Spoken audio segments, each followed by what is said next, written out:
Salam Malaysia Madani dan Alhamdulillah tentunya kita bersama lagi dalam program Ruang Bicara yang dibawakan kepada anda, mana lagi tentunya di Bernama TV.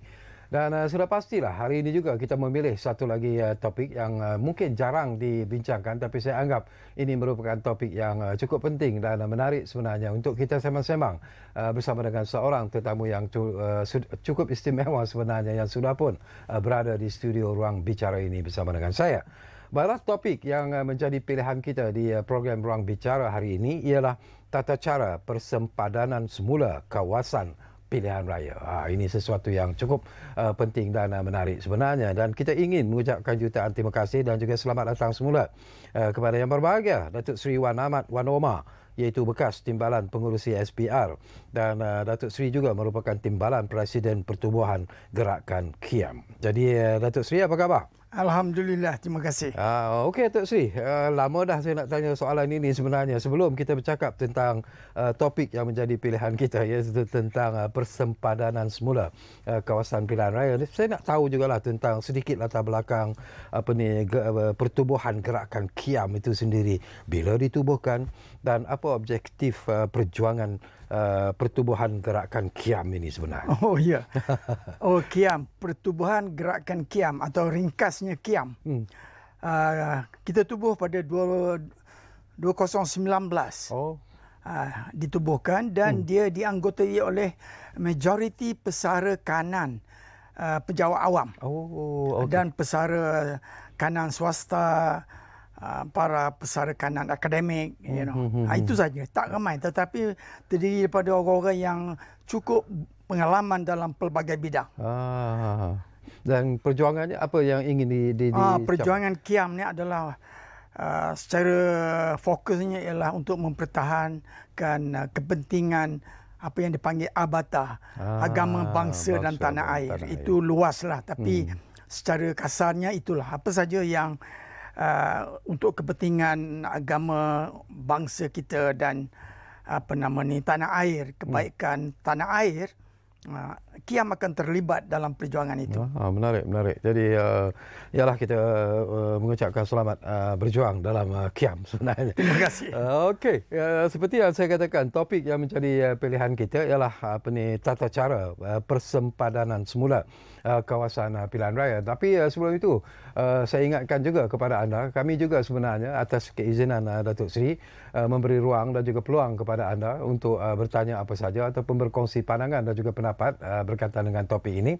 Jadi seperti biasalah, gunakanlah talian yang kami sediakan kepada anda di 0326979768, dan saya percaya anda mungkin ada sesuatu yang menarik yang ingin anda kongsikan bersama dengan tetamu kita, iaitu yang berbahagia Datuk Seri Wan Ahmad Wan Omar.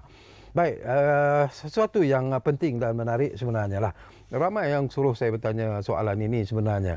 Apa yang dimaksudkan dengan persempadanan semula kawasan-kawasan pilihan raya itu secara amnya, supaya dalam bahasa yang mudahlah untuk difahami oleh rakyat jelata secara keseluruhannya, Datuk Seri. Okey, untuk soalan itu saya mulakan sedikit saja, iaitu untuk menguruskan proses demokrasi di negara kita ni. Ya.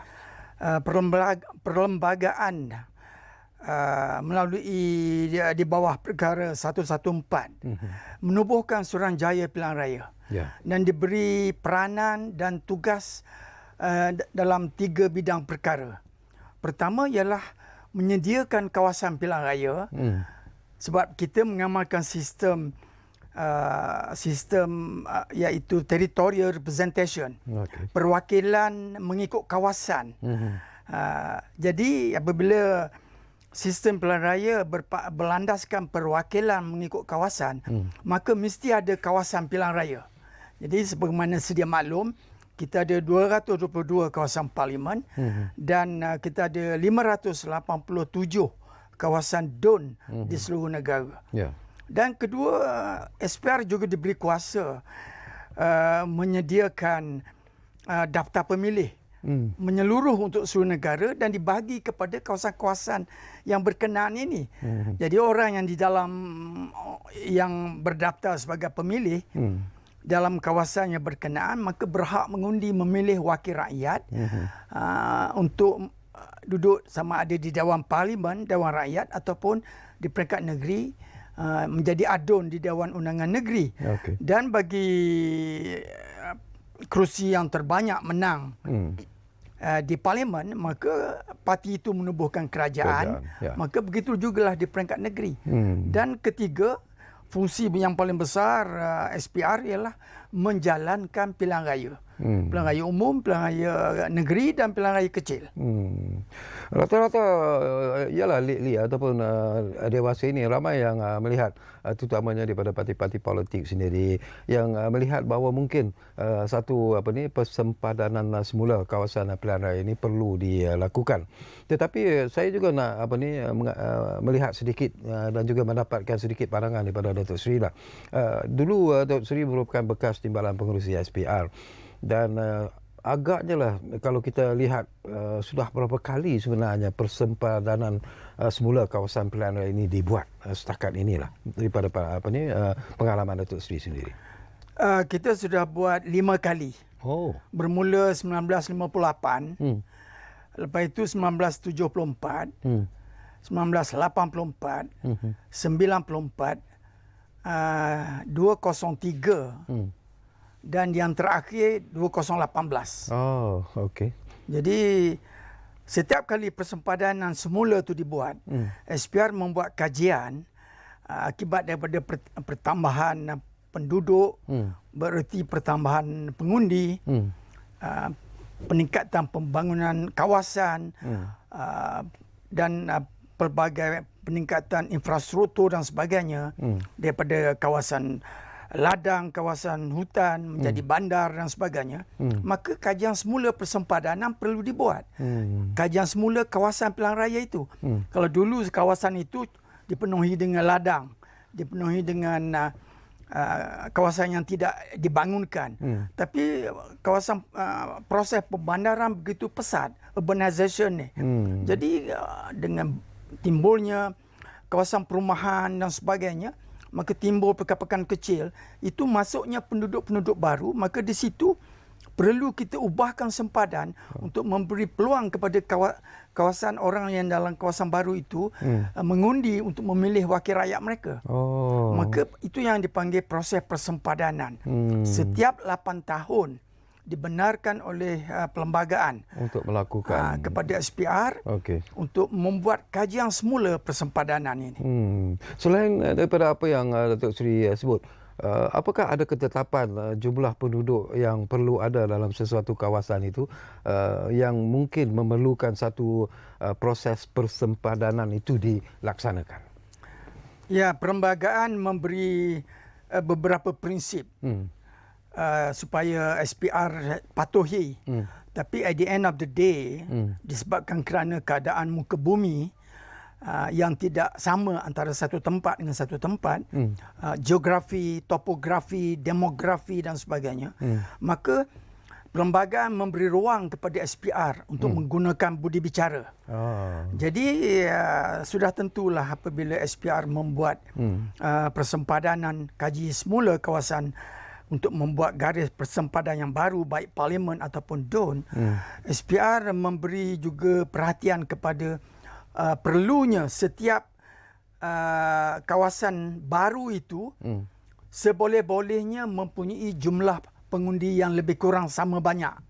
Seboleh-bolehnya. Tapi tertakluk kepada keadaan di muka bumi.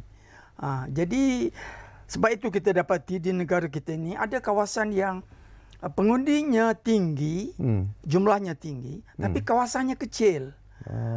Wakil rakyat yang dipilih di situ boleh bergerak daripada ujung kawasan kepada kawasannya dalam masa 1 jam dah sampai. Dengan perhubungan yang canggih, komunikasi, infrastrukturnya yang baik. Jadi walaupun kawasannya kecil, pengundinya ramai tak mengapa. Sebab ruang untuk wakil rakyat yang dipilih itu memberi perkhidmatan tidak terganggu. Bayangkan kalau kawasan itu begitu luas. Seperti kita katakan Gerik ataupun Pekan, Ulu Terengganu, kawasan-kawasan di Sabah, Kalabakan, Kinabatangan. Begitu luas. Perjalanan menggunakan helikopter untuk wakil rakyat pergi berjumpa dengan rakyat. Jadi SPR juga begitu sukar untuk menguruskan pilihan raya dalam kawasan yang luas begini. Maka pengundinya kecil, tak mengapa. Itu dibenarkan oleh perlembagaan. Okay. Jadi janganlah kita salah sangka. Ada kawasan besar tapi pengundinya kecil. 40,000 orang saja satu parlimen. Ada kawasannya kecil, pengundinya sampai 150,000. Di Kuala Lumpur misalnya. Dan di banyak tempat di negeri Selangor misalnya. Jadi itu tak mengapa, dibenarkan. Sebab tertakluk kepada keadaan muka bumi, keadaan topografi, dan juga demografi, taburan penduduk, taburan pengundi dan sebagainya.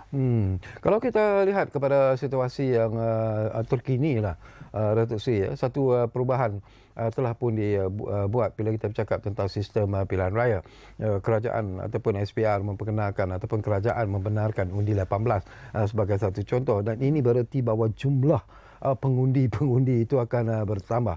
Jadi apakah Datuk Seri merasakan bahawa ianya perlu sebenarnya dilakukan persempadanan semula kawasan pilihan raya itu berlandaskan daripada perkembangan terkini daripada jumlah pengundi-pengundi yang akan turun mengundi nanti? Ya, betul, Datuk. Itulah salah satu faktor kenapa persempadanan semula perlu dibuat. Di mana SPR menjalankan kajian semula kawasan itu. Disebabkan kerana pertambahan pengundi 18 tahun. Ini berlaku serentak di seluruh negara. Betul. Umur 18, 19, 20 sekarang sudah menjadi pengundi dan mereka ni berselerak, terutama sekali di kota-kota besar. Mereka ni berpindah untuk mendapat pekerjaan dan sebagainya. Jadi ini faktor pertambahan pengundi. Disebabkan kerana bertambahnya pengundi muda. Nombor 2, pemindahan rakyat mencari pekerjaan. Rakyat daripada luar bandar pergi masuk ke kawasan bandar. Betul. Untuk mencari pekerjaan, mereka juga akan berpindah tempat. Apabila mereka berpindah tempat, maka sewajarnya mereka didaftarkan di dalam kawasan tempat mereka tinggal, tempat mereka bermastautin. Dan juga terdapat orang berpindah rumah kediaman. Dia daripada satu tempat pergi ke satu tempat lain kerana pekerjaan. Dia bertukar tempat. Begitu juga kita nasihatkan mereka perlu update alamat di dalam kad pengenalan, kerana di alamat itulah yang akan ditentukan di mana tempat dia mengundi. Jadi faktor pertambahan pengundi yang berlaku dalam tempoh 8 tahun ini betul-betul memberi sebab yang utama kenapa kawasan pilihan raya itu perlu dikaji semula. Selain daripada faktor lain, pembangunan infrastruktur, pembangunan pekan-pekan baru, pembangunan kawasan-kawasan baru di mana berlakunya kawasan penduduk perumahan dan sebagainya.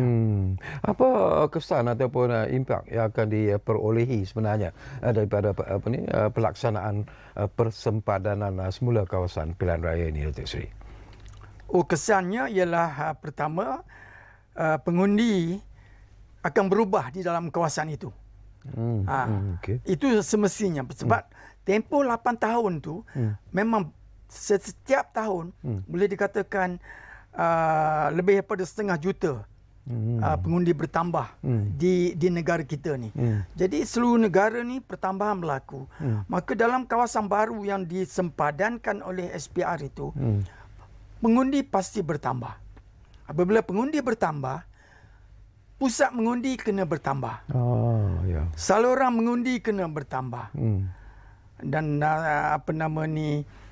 segala aspek berhubung dengan persiapan SPR untuk mengadakan pilihan raya juga berlaku penambahan. Bilangan petugas pilihan raya bertambah kerana jumlah pengundi bertambah. Jadi semuanya akan terkesan dengan persempadanan baru yang disediakan oleh SPR.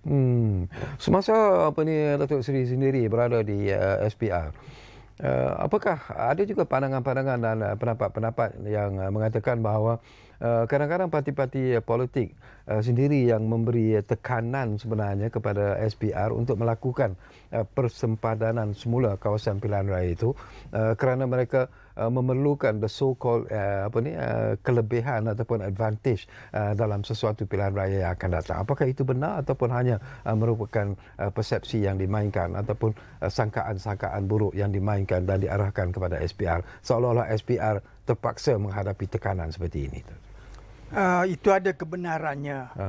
Pertama, mereka kerajaan ni, parti yang menjadi kerajaan. Ya. Mereka adalah pemegang taruh yang utama, the stakeholder. Dan SPR kena menghormati kerajaan yang memerintah, baik di peringkat persekutuan ataupun peringkat negeri. Kerana segala hasil kajian semula persepadanan ni yang disediakan oleh SPR akan dibawa kepada Perdana Menteri. Akan diserahkan kepada Perdana Menteri untuk dibentangkan di Parlimen. Ya. Jadi Perdana Menteri adalah ketua kerajaan yang memerintah. Jadi maka sudah sewajarnya hubungan kena ada antara SPR dengan Perdana Menteri. Okey. Sebab SPR tidak ada wakil di Parlimen. Dibentangkan oleh Perdana Menteri ataupun Menteri Undang-Undang apabila syur persempadanan kajian semula tu siap dilakukan oleh SPR. Dan SPR juga perlu mendengar pandangan stakeholder. Jadi sudah tentu mereka ni cuba berbincang dengan SPR. Dan sebab mereka ni orang politik, mereka cuba mempengaruhi SPR. Tetapi sebenarnya kata putus di bawah perlembagaan adalah SPR. Dan SPR terpaksa berpegang kepada pendirian SPR sebab ini adalah selaras dengan prinsip-prinsip yang ditetapkan di bawah perlembagaan. Kerana SPR nanti yang akan memberi justifikasi, menjawab. Kalau cadangan yang dibentangkan oleh Perdana Menteri di Dewan Rakyat itu ditolak oleh ahli-ahli Dewan, maka SPR benda itu akan tendang balik kepada SPR. Dan SPR kena ubahkan balik. Bukan sewenang-wenang nak buat kawasan ikut sesuka hati seperti kandak kepentingan politik. Tidak. Sebab itu dalam pengalaman saya buat 2 kali persempadanan bahagian pilihan raya. Hubungan baik antara SPR dengan parti dengan pihak kerajaan ni, bukan parti yang memerintah, dengan pihak kerajaan ni perlu wujud. Sebab di situ kita ada pencerahan, penjelasan, memberitahu kekangan yang kita boleh buat, yang kita tak boleh buat dan sebagainya. Jadi at the end of the day akan pergi ke Parlimen, akan pergi ke Dewan Rakyat. Tanpa kelulusan Dewan Rakyat, apa-apa syur oleh pihak SPR tidak akan pergi ke mana. Okey, kita akan sambung lagi Datuk Sri. Menarik sebenarnya topik ini, dan ianya mungkin akan menjadi lebih menarik kalau anda yang sedang bersama kami menyaksikan program Ruang Bicara ini ada pandangan-pandangan yang mungkin ingin anda kongsikan bersama dengan tetamu kita. Jadi jangan lepaskan peluang ini, gunakanlah kesempatan ini melalui talian yang kami sediakan kepada anda. Saya ulangi lagi nombornya 03 2697 9768. Itu dia, jelas tertera di kaca TV anda sekarang ini. Panggil kami dan mungkin ada pandangan-pandangan menarik daripada anda. Kita lihat dulu buat seketika. Jumpa lagi Ruang Bicara Bernama TV.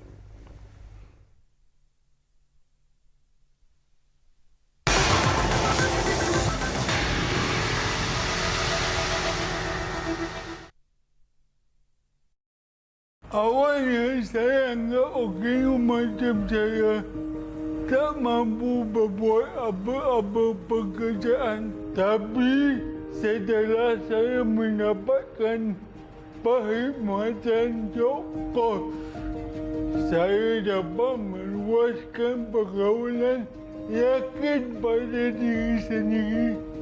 Dan yang paling penting, saya dapat membantu keluarga.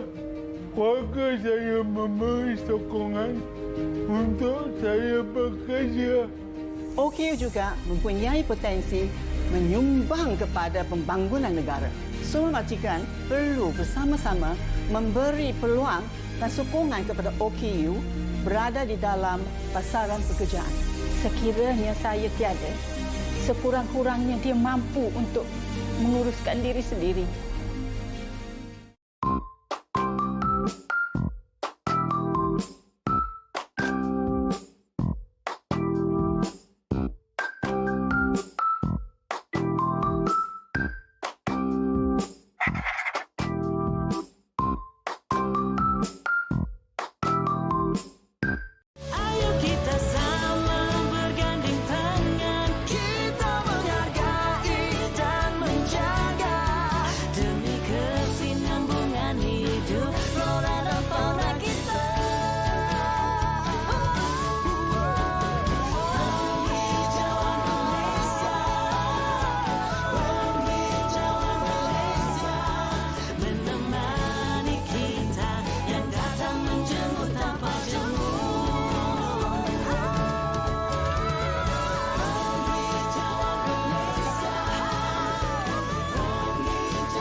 Baiklah, kita kembali semula ke program Ruang Bicara ini. Masih lagi bercakap tentang tata cara persempadanan semula kawasan pilihan raya, dan tentunya kita masih lagi bersama dengan tetamu istimewa yang berbahagia, Datuk Seri Wan Ahmad Wan Omar, iaitu bekas Timbalan Pengerusi SPR, dan Datuk Seri juga merupakan Timbalan Presiden Pertubuhan Gerakan Kiam.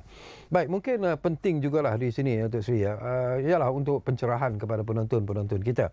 Kita juga nak tahu sebenarnya antara ciri-ciri ataupun kriteria ataupun tata cara yang diguna pakai oleh SPR sendirilah dalam membuat keputusan jika melibatkan pindaan sempadan atau pertambahan kawasan pilihan raya baru.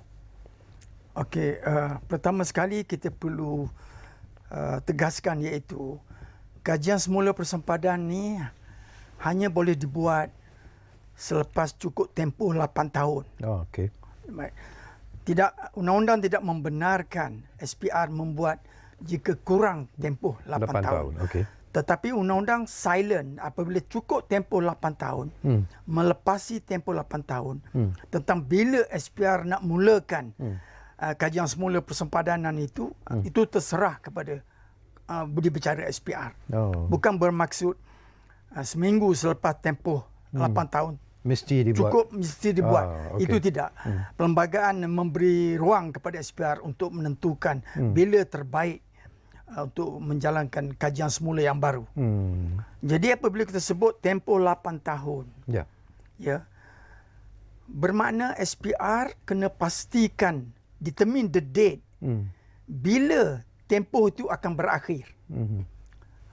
Sebab ini adalah tempoh undang-undang.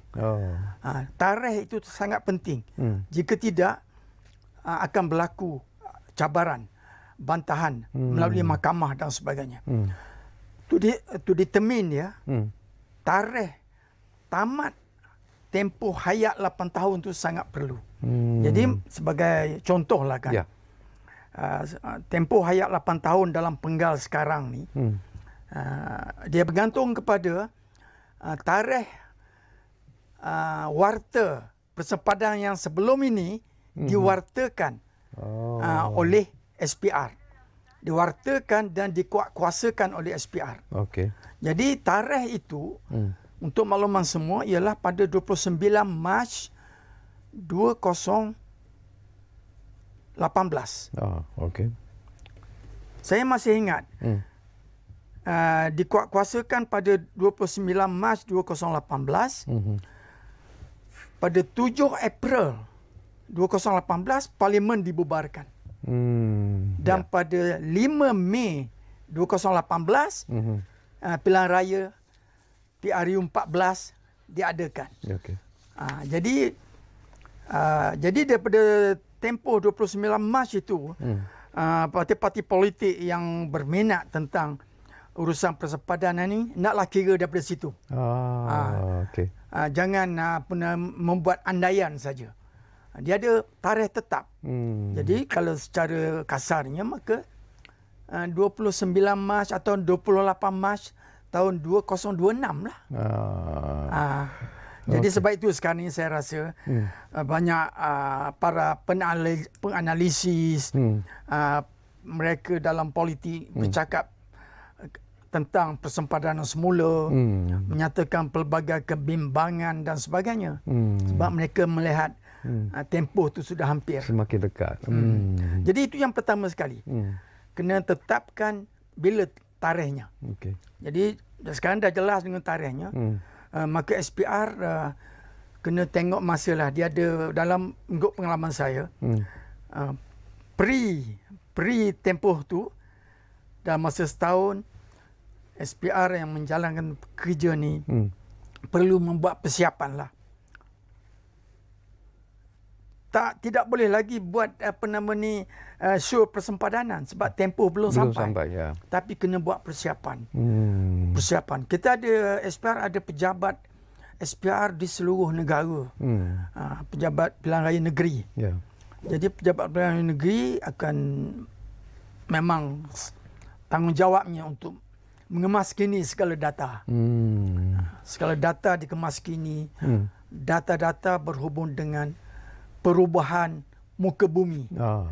perubahan geografi, topografi dan demografi. Taburan penduduk, taburan pengundi dan sebagainya. Ini bidang kerja pejabat pilihan raya negeri masing-masing lah. Mereka pakar. Mereka tahu bandar-bandar di situ, kampung, daerah dan sebagainya. Lepas itu SPR kena tentukan tarikh daftar pemilih yang mana yang nak digunakan sebagai base roll. Data pemilih yang pakai sebagai base roll. Sebab apabila persempadanan kajian semula dah bermula, dia akan berasaskan pada daftar pemilih yang diisytiharkan rasmi itu untuk tujuan persempadanan. Dia tak boleh berubah-ubah. Sebab kita nak melihat pembahagian pengundi lebih kurang sama banyak daripada dalam setiap kawasan yang kita nak kaji itu. Jadi kalau kita ubah pula daftar pemilih itu mengikut kesesuaian yang kita nak, maka itu salah. Kita kena tetapkan. Kalau nak buat persempadanan, kajian semula persempadanan pada tahun 2026, maka SPR kena cari satu daftar pemilih yang telah disahkan oleh SPR pada yang terakhir sekali lah. Yang paling akhir sekali. Sebab baiknya daftar pemilih ujung tahun 2025 ke ataupun daftar pemilih suku tahun pertama 2026 ke, barulah dapat yang terkini. Barulah kita tahu kalau di kawasan Shah Alam tu berapa jumlah pemilih yang pada ketika itu. Jadi lepas itu SPR kena memikirkan untuk membuat pelantikan dua pegawai kerajaan, pegawai kanan kerajaan daripada dua jabatan yang akan membantu SPR, iaitu jabatan yang mempunyai kepakaran dari segi perangkaan, statistik penduduk dan segala perkara berhubung dengan perangkaan negara. Ini adalah jabatan perangkaan. SPR akan lantik di bawah perlembagaan ni. Lantikan ni dibuat oleh Yang di-Pertuan Agong. SPR syurkan nama kepada Baginda pada Yang di-Pertuan Agong dan akan dibuat pelantikan secara rasmi pegawai daripada jabatan perangkaan dan seorang lagi adalah pegawai kanan ataupun pegawai daripada jabatan pemetaan. Iaitu Jupan. Okey. Nanti kita sambung lagi Datuk Seri. Saya fahamkan kita ada pemanggil di talian ini yang lama sebenarnya menunggu barangkali. Jadi kita ambil dulu panggilan daripada Ramza dari Kelantan. Difahamkan ada di talian kita sekarang ini. Assalamualaikum Ramza. Assalamualaikum. Waalaikumsalam. Ya. Datuk Seri, saya ingin Datuk Seri soalan saya pertama ulas. Banyak kawasan di Indonesia ni yang luas. Seperti kawasan Parlimen di Sabah, Sarawak. Apa pendapat kita besarkan dari dua Parlimen? Ini apabila dua dipuluh mana mengatakan pada rasuah ahli Parlimen berjalan tugasnya cemerlang dan boleh membayarkan duit. Dan yang kedua, apa pendapat Datuk Seri? Minta maaf, ini mungkin saya nanti.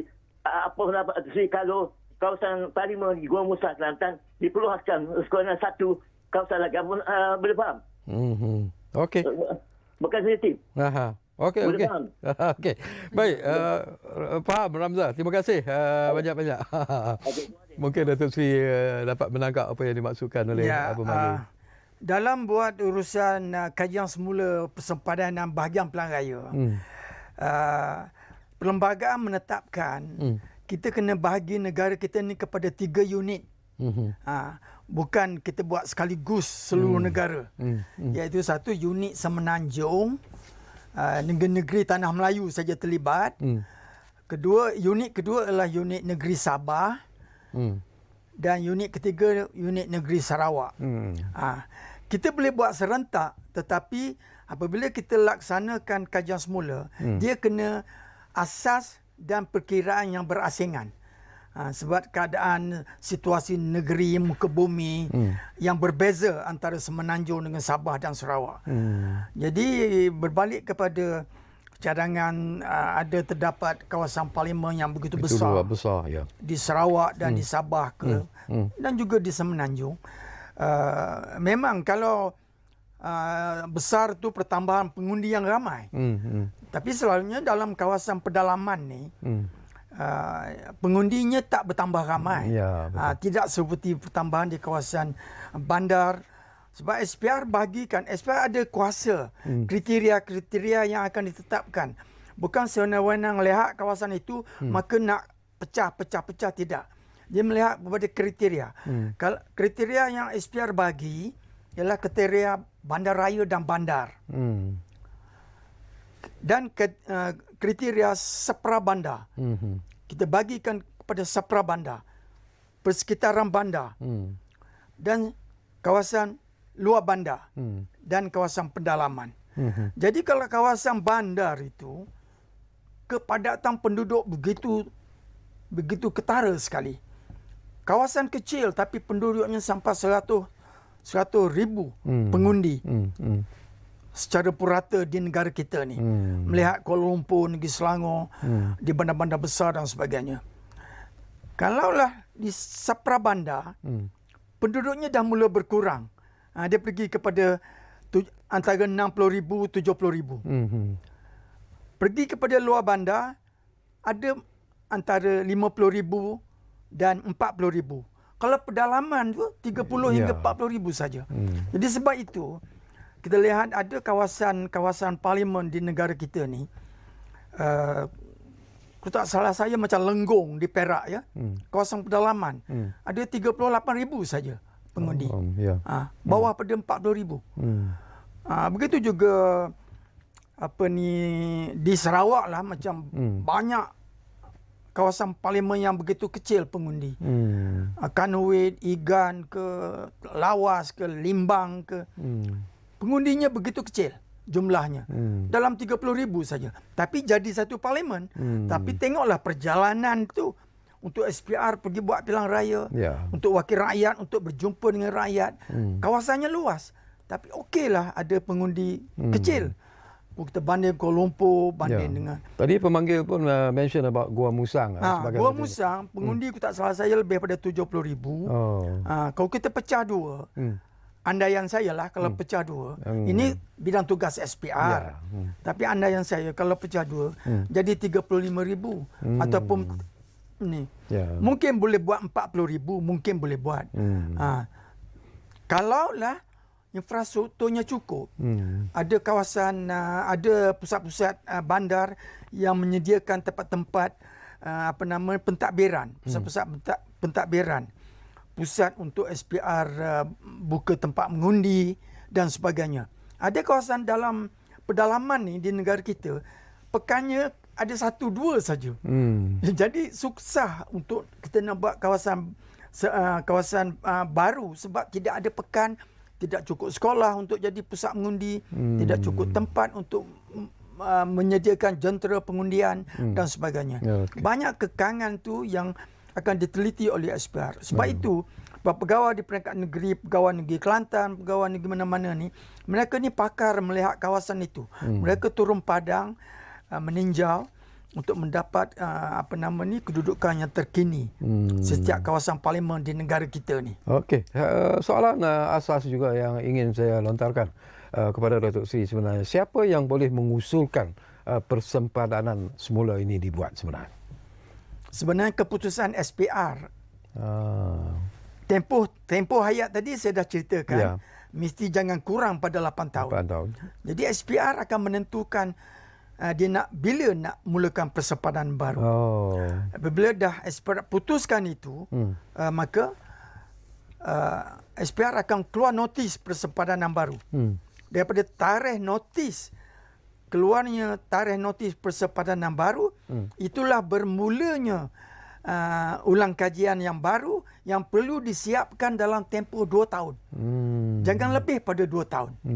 Sehingga kajian itu selesai dan dapat diserahkan kepada Perdana Menteri selaku ketua kerajaan untuk beliau bentangkan di Parlimen untuk dapat kelulusan. Daripada pengalaman Datuk Seri sendirilah ketika bersama dengan SPR Datuk Seri, tadi pun kita sentuh semintas lalu. Ada tak SPR menerima tekanan selain daripada parti-parti politik kerajaan, juga daripada parti-parti politik pembangkang? Oh, semua parti berhubung dengan SPR. In reality lah. Ya. Sebab mereka adalah parti politik dan mereka mempunyai kepentingan. Itu tidak dapat dielakkan. Okey. Di seluruh negara di dunia, parti politik adalah pemegang taruh yang utama dalam sistem demokrasi memilih perwakilan macam kita ni kan.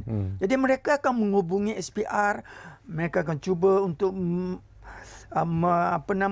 memberi idea dia kepada SPR. Okay. Oh, itu perkara biasa. Kita terima kadang-kadang memorandum daripada parti politik, tapi SPR tidak obligation lah untuk nak menerima, sebab kita ada prinsip yang SPR ada prinsip yang perlu dipatuhi.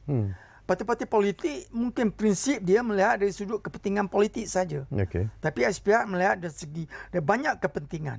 Kepentingan rakyat selaku pengundi, mesti ada tempat yang selesa untuk mereka pergi mengundi, untuk mereka dapat duduk sebagai sebuah kawasan baru, kawasan parlimen yang baru. Infrastruktur, jalan raya mesti ada dan semua sebagainya. Jadi kita tak boleh nak tambah semata-mata untuk nak tambah kawasan untuk memenuhi kepentingan politik sesuatu parti. Baik parti kerajaan ataupun parti pembangkang. Kalau tadi pun Datuk Seri sebutlah, Dewan Rakyat pada November telah pun dimaklumkan proses persempadanan semula kawasan pilihan raya di Semenanjung Malaysia, dan ianya akan bermula pada tahun 2026. Manakala Sabah pula ialah pada tahun 2025. Dan Sarawak telah pun bermula sebenarnya persempadanan semula ini. Mengapa ianya berbeza? Itu yang saya kata tadi. Negara dibagi kepada 3 unit besar. Unit Semenanjung, unit Sabah dan unit Sarawak. Okay. Dan apabila SPR laksanakan kajian semula, mereka kaji secara berasingan. Dengan ciri-ciri yang terpakai untuk Semenanjung, begitu juga untuk Sabah dan Sarawak. Jadi sebab Sabah dulu membuat persempadanan berasingan dengan Semenanjung lebih awal daripada Semenanjung, sebab mereka boleh buat sebagai unit yang berasingan. Jadi bagi SPR kerja pun senang, tidak fokus seluruh negara. Apabila persempadanan Sabah, seluruh jentera kerja persempadanan turun ke Sabah, membuat kerja di Sabah, sebab prosesnya begitu panjang, begitu remeh prosesnya. 2 tahun mesti disiapkan. Jadi mengejar jadual ni. Jadi sebab itu Sabah dibuat berasingan dulu 1 tahun lebih awal daripada Semenanjung, dan Sarawak kemudiannya mula-mula sekali Sarawak, lepas itu Sabah, lepas itu Semenanjung. Jadi sebab itu tak salah saya, Timbalan Menteri Undang-Undang dulu dah pernah umumkan mereka dah mulakan di Sarawak.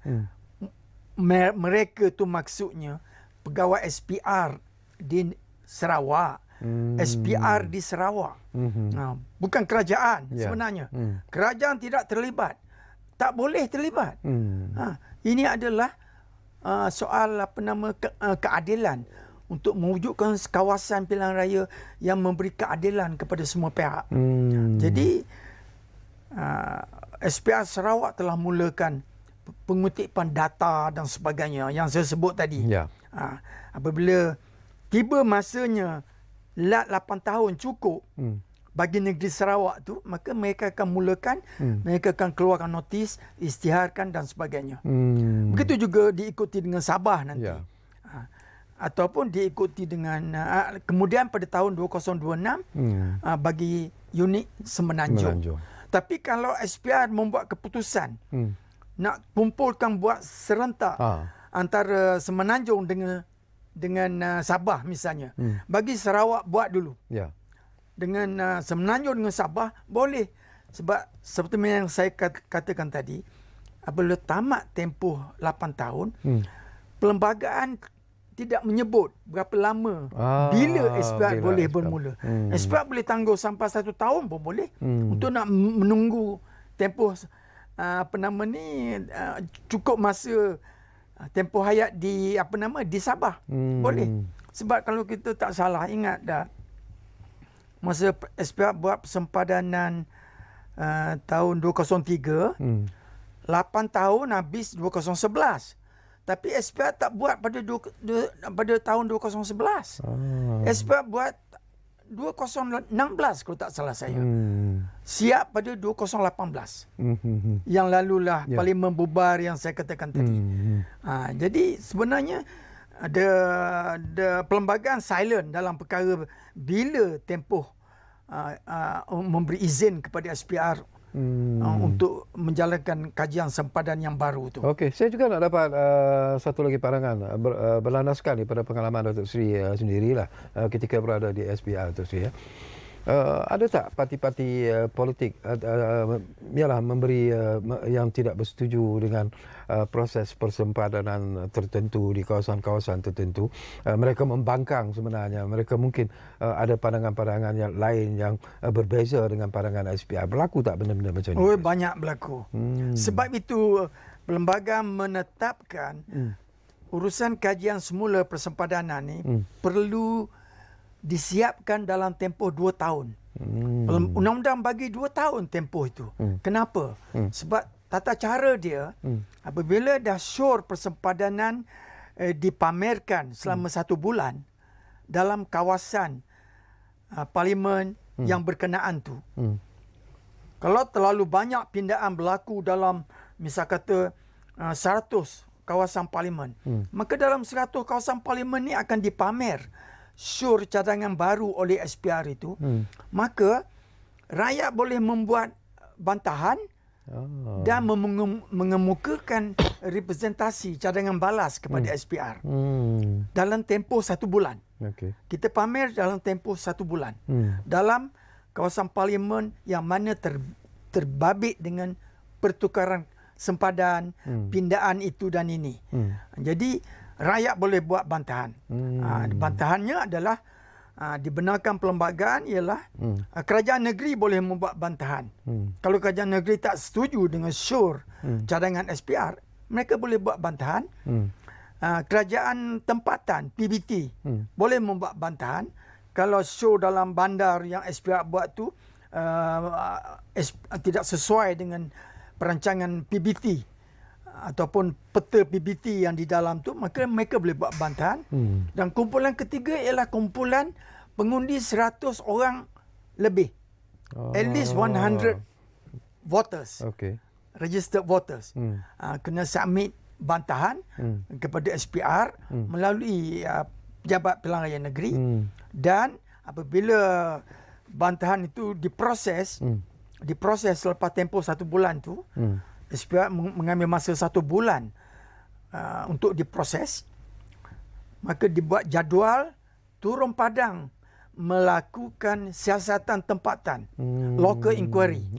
Mereka membuat siasatan tempatan di kawasan parlimen yang diterima bantahan itu. Dan mereka yang membuat bantahan tadi, baik kerajaan negeri ke, kerajaan tempatan ke, PBT ataupun orang 100 orang lebih, diminta hadir. Dan kita ambil nama dia, daftar pemilih dia, semua pastikan tak ada penyamaran. Dan masuk di dalam dewan, mereka mengemukakan bantahan mereka. Dan SPR akan memberikan justifikasi, penjelasan kenapa pelan cadangan baru tu dibuat sedemikian rupa. Mereka mungkin membantah untuk kepentingan politik. Tapi SPR tidak melandaskan kepada kepentingan politik, kepentingan rakyat dan kepentingan masyarakat. Daripada apa yang Datuk Seri sebut ini, apakah ini sebenarnya melibatkan apa yang kita bincangkan tadi, iaitu reformasi perundangan itu sendiri, Datuk Seri? Ataupun apa yang boleh dilakukan sebenarnya dari aspek perundangan itu bila berlakunya bantahan dan sebagainya? Itu bolehlah. Di peringkat itu perundangan yang ada sekarang ni sudah okey. Dipahami oleh rakyat dan mereka membuat bantahan dengan senang sebab dia melibatkan kawasan parlimen yang mereka terlibat saja. Orang parlimen sana bantah bahagian dia. Orang parlimen itu bantah bahagian dia. PBT di sana bantah bahagian PBT dia. Jadi masing-masing ada kawasan dia. Jadi soal itu saya rasa reformasi perundangan, proses persempadanan tidak berapa nampak perlu. Tapi reformasi perundangan dari aspek bidang kuasa urusan persempadanan negara kita ni, kalau saya nak jawab sekarang lah, pertanyaan Datuk Syakawi tadi ialah saya rasa pihak yang menguruskan persempadanan ni sudah sampai masanya lah negara kita ni. Perlembagaan kerajaan tubuh satu jawatankuasa yang baru. Iaitu kita panggil Election Border Commission misalnya. Seperti yang dilakukan di England. Di United Kingdom, komisen yang membuat persempadanan komisen asing, iaitu Border Commission dia panggil. Election Border Commission, Boundary Commission. Jadi mereka ni tidak ada tidak orang yang sama dengan Suruhanjaya Pilihan Raya, dengan Election Commission. Jadi saya rasa itu reformasi perundangan yang sangat perlu kita lakukan. Sebab kita sudah lebih 60 tahun merdeka. Sudah nak masuk kali yang ke-7 dah kita mengadakan persempadanan. Sudah sampai masanya beban itu kita keluarkan daripada SPR. Tubuh Border Commission yang akan beroperasi setiap 8 tahun. Bukan diwujudkan tiap-tiap tahun. Itu membazir masa dan wang. 2 tahun sebelum tempoh 8 tahun sampai, maka commission will be evoked, activated. Dan mereka adalah mendapat segala support daripada Election Commission. Siapa yang harus ada dalam Border Commission ni? Itu dilantik oleh kerajaan lah. Kerajaan melantik dan buatkan satu section baru, perkara baru di bawah perlembagaan. Kalaulah Suruhanjaya Pilihan Raya sekarang ditubuh di bawah 114, di bawah mungkin salah satu tu saya rasa Menteri Undang-Undang patut fikir tubuhkan Boundary Commission dan activated dia setiap 8 tahun. 2 tahun sebelum tarikh persempadanan nak bermula dan akan mendapat segala perkara tata cara perundangan dan segala tugas fungsi SPR tu serah kepada Border Commission. Tidaklah orang kata SPR buat itu, SPR buat daftar pemilih, SPR buat pilihan raya umum, pilihan raya kecil, pilihan raya negeri. Dia juga buat sempadan. Banyak orang, sebab itu United Kingdom dia dah pisahkan. Banyak negara sudah pisahkan. Saya syorkan kepada Menteri Undang-Undang kita lah, fikirkan benda tu secara serius. Sebab apa? Bukan setiap tahun komisen ni bersidang, bukan. Tapi Datuk Seri dah sure ke belum lagi kepada Menteri Undang-Undang? Tak, saya sure malam ini. Malam ini saya sure. Saya harap pihak kerajaan dengar. Ini daripada bercakap pengalaman saya lah. Betul. Dan melihat untuk reformasi perundangan sistem pilihan raya. Kita tumpukan kepada sistem, ubah kepada penambahbaikan kepada proses persempadanan semula. Timbul juga satu lagi persoalan yang ingin saya kongsikan bersama dengan Datuk Seri. Adakah wajar sebenarnya Datuk Seri kalau kita ikuti perkembangan setiap kali ingin dilakukan persempadanan semula ini, timbul kegusaran sebenarnya terhadap proses ini, terutamanya oleh parti-parti politik. Apa yang harus mereka lihat ataupun apa yang harus mereka faham sebelum mereka membantah dan ialah tidak bersetuju dengan persempadanan semula ini? Dari pengalaman saya lah, parti-parti politik, terutama sekali parti pembangkang lah. Parti yang bukan pemerintah. Parti yang bukan parti kerajaan. Mereka selalu pertikaikan dia melihat dari sudut apa yang dipanggil gerrymandering. Iaitu dia mengesyaki SPR sengaja membuat kawasan garis sempadan itu mengikut cita rasa untuk memberi kelebihan kepada parti yang memerintah. Itu andaian dia. Okey. Sebab gerrymandering ni sebenarnya berlaku di seluruh dunia dalam proses persempadanan bagi sistem demokrasi mewakili kawasan ni. Di Amerika, perkataan ni berasal daripada Amerika. Gerrymandering. Iaitu dia buat garisan itu mengikut cita rasa yang nak dibuat memberi kelebihan kepada parti yang memerintah. Jadi itu yang disyaki oleh banyak penganalisis politik dan juga parti-parti politik yang cuba mempertikaikan usaha SPR. Tapi kadang-kadang mereka tidak faham kekangan yang SPR hadapi on the ground. Apabila pergi ke kawasan itu kawasan pendalaman. Tidak ada, hanya ada sungai dan jalan kecil sebagai tanda sebagai boundary itu. SPR pilih boundary ni selalunya benda yang rakyat nampak. Sama ada sungai ataupun jalan raya ataupun gunung, bukit, banjaran Titiwangsa misalnya. Benda-benda yang nampak ataupun tali elektrik. Tali elektrik TMB itu. Itu boleh digunakan sebagai garis sempadan, terutama sekali Don, kawasan Don di bandar-bandar. Jadi bila SPR turun padang, banyak kekangan, tidak seindah seperti yang dipikirkan on paper ni. On paper nampak okey semua, tapi turun tu dia nak kena ada kawasan di mana ada pusat pentadbiran di situ. Kena ada pusat untuk ada jentera pengundian. SPR nak buat tempat mengundi. Buat kawasan baru, nak kena ada sekolah, nak kena ada infrastruktur jalan raya, rakyat boleh pergi mengundi dan sebagainya. Jadi dia terpaksa cari kawasan sebab itu ada sungai misalnya. Maka dia ikut sungai. Dia ikut sungai itu sebagai boundary dia. Maka apabila dah peta tu dilokis oleh pihak Jupen, jadi kita lantik seorang pegawai Jupen duduk dalam SPR, membantu SPR. Jupen yang akan bertanggungjawab mencetak peta tu, maka tentulah dia mengikut alur sungai ni. Jadi nampak seolah-olah gerrymandering tu. Meandering tu nampak. Sebenarnya tak usah risau. Sebenarnya ini tidak menjadi kesan kepada kepentingan politik parti-parti ini.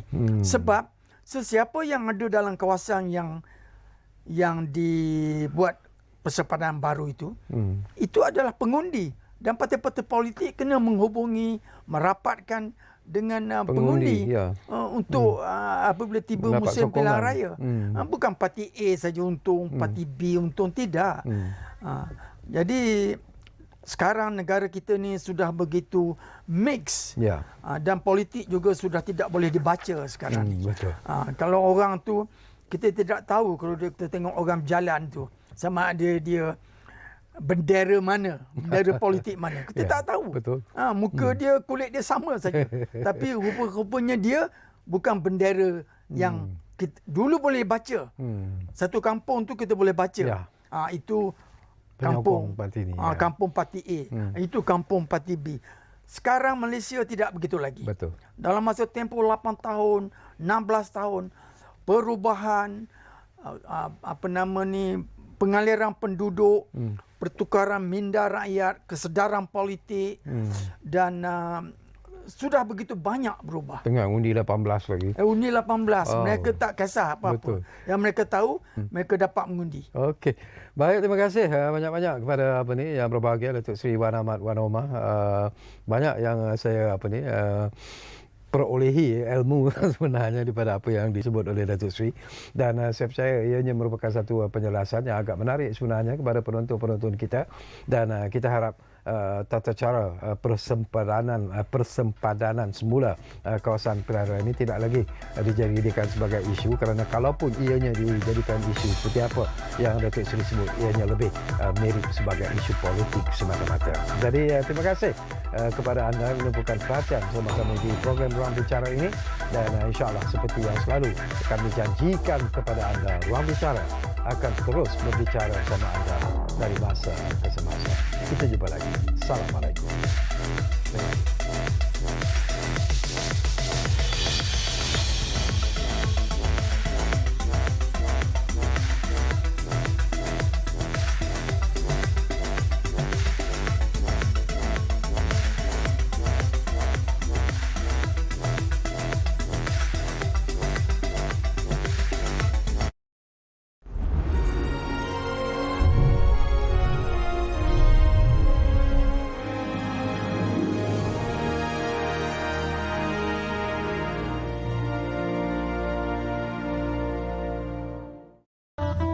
Daun pokok ni busuk lah ya.